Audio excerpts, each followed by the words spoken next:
go. Good Good day, day. everyone. So, ulit. 1, 2, 1, 2, 3, go. Good day, everyone. So, I am Cedric Dave Salcedo. I am Journalist Pisang-an. So, this is our first podcast for our STS activity. So, what are we going to talk about right now, Boss Jana? About the movie The Big World and Good Life. Yes, so we have here a few questions. So, the first question is, how does the big movie Big World depict the concept of a good life?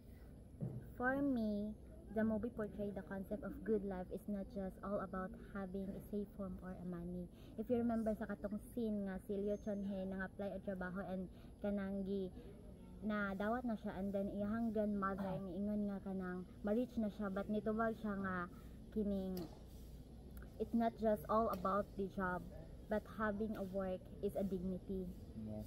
Yeah. Diba kahit may sakit siya, ginawa niya pa din. Yes. No? So for me, it is not all about the things that I am capable to do, but it is all about the things that I want to do and I am happy to do. Diba? Si Chun He no, nung kahit may sakit siya, ginagawa niya pa rin yung gusto niya and Yes. gusto niya yung gusto niya, 'di ba? Gusto niya pumunta sa sa normal Yes. university. Mm-mm. Tapos kahit ayaw ng mama niya, pinilit niya pa din. 'Di ba? And also learning and exploring new things sa gingon ta ni Cedric.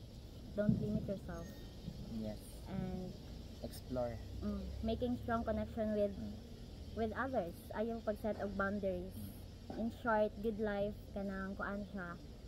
Good life in the movie, kuan siya og discovery, connection, and kanang courage to chase something bigger for yourself. Yes. And also fulfillment. Diba?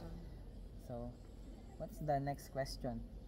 So the next question is Is I think it is all about the philosopher's perspective. So, what is the question? so the question number 2 is which philosopher's perspective in the good life is reflected in the movie, and provide some example of the film to support your answers. Yes. Ako na mauna. Yeah. Yes, so for me the philosopher's perspective that connects the big world or good life.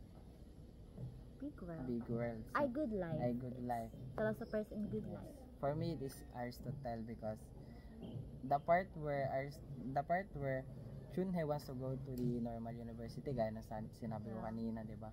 And gusto niya ma-fulfill yung gusto niya and wala nakapigil sa kanya na gawin yung things na gusto niya. Kahit na maraming boundaries, maraming problems and may mga gusto pumigil sa kanya, just like his mom rather. Yes.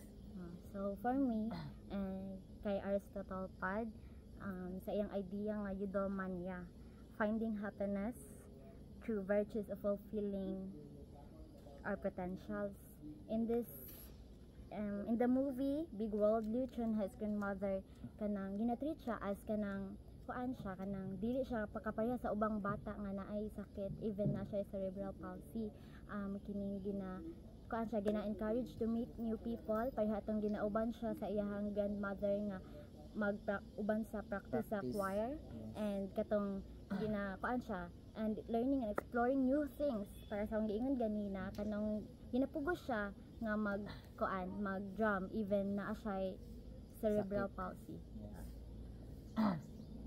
So we are on the last question, everyone. For So number 3. number 3 question is, what does a good life mean to you personally? Ikaw. Ako, Yes. good life means finding happiness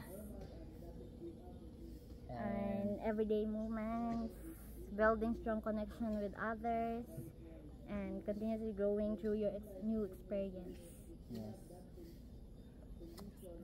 Same lang din. So for me it is all about fulfillment, and for me it is all about fulfillment and doing the things I want to do, and also to achieve my dreams, and of course have a good connections with other people.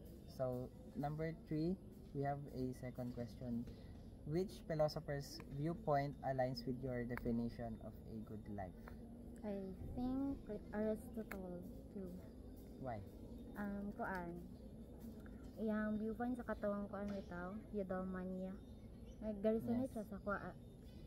Garison siya sa ako